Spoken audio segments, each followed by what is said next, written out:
News 24 తెలుగుకి స్వాగతం. నా పేరు రవలి. వార్తల్లోని ముఖ్యాంశాలు ఇప్పుడు చూద్దాం.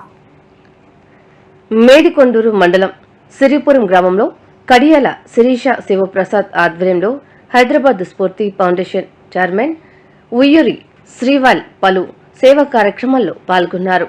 ఈ సందర్భంగా గ్రామానికి చెందిన ఇంటర్ విద్యార్థిని అన్నవరపు హర్షిని ఉన్నత చదువులకు స్ఫూర్తి ఫౌండేషన్ సహకారం అందిస్తుందని హామీ ఇచ్చారు. గ్రామంలోని ప్రభుత్వ పాఠశాల లైబ్రరీకి కావలసిన పుస్తకాలను అందించారు. షుగర్తో బాధపడుతున్న స్కూల్ విద్యార్థులు సంధ్య శరణ్ కుమారి వైద్యానికి తన వంతు సహాయ సహకారాలు అందిస్తానని హామీ ఇచ్చారు. ప్రభుత్వ కళాశాల విద్యార్థులకు పాఠ్య పుస్తకాలను ఉచితంగా అందించారు. ఈ సందర్భంగా గ్రామస్తులు విద్యార్థులు స్ఫూర్తి ఫౌండేషన్ చైర్మన్ శ్రీవేల్కు ధన్యవాదాలు తెలియజేశారు.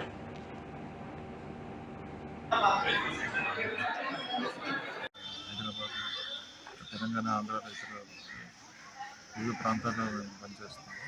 మా మెయిన్ ఫోకస్ వచ్చేసి గ్రామీణ ప్రాంతాల్లోనూ సెమీ అర్బన్ ఏరియాస్లో చదువు మీద దృష్టి పెడతాం.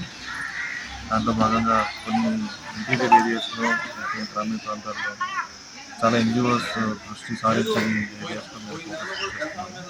అందులో భాగంగా గుంటూరు జిల్లాలో సిరిపురం గ్రామంలో జూనియర్ కాలేజ్ మా జిల్లాలో మొదలుపెట్టాము. దాంట్లో భాగంగా ముందు స్కూల్ కాలేజ్ బిల్డింగ్ టైల్స్ వేయటము, కాలేజ్ ఇంటీరియర్స్ పరిసరాలు కొంచెం చేయించడము, కాలేజీ స్టూడెంట్స్ ఇంకా హైయర్ ఎడ్యుకేషన్ వైపు మళ్ళించడానికి వాళ్ళకి కోచింగ్ ఇతరత్ర అవసరాలు తెచ్చడానికి వచ్చాము. ఇది దీర్ఘకాలం లాంగ్ టర్మ్లో ఈ కాలేజ్లో స్పష్టమైన మార్పు తీసుకురావడానికి అన్ని చర్యలు తీసుకురావాలని నిర్ణయించుకుంటున్నాం. అదేవిధంగా ఉన్న కూడా పిల్లల్ని 10th క్లాస్లో ముఖ్యంగా 10th వాళ్ళ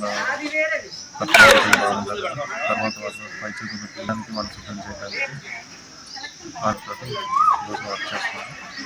దీంతో పాటు పిల్లలకి స్పోర్ట్స్ కానీ ల్యాబ్స్ కానీ లైబ్రరీస్ కానీ ఎక్స్ట్రా కరికులర్ యాక్టివిటీస్లో పిల్లలు పాల్గొనేటప్పుడు ప్రోత్సహించారు.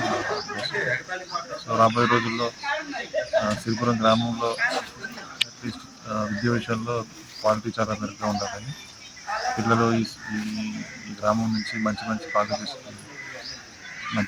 అడ్మిట్ జీవితంలో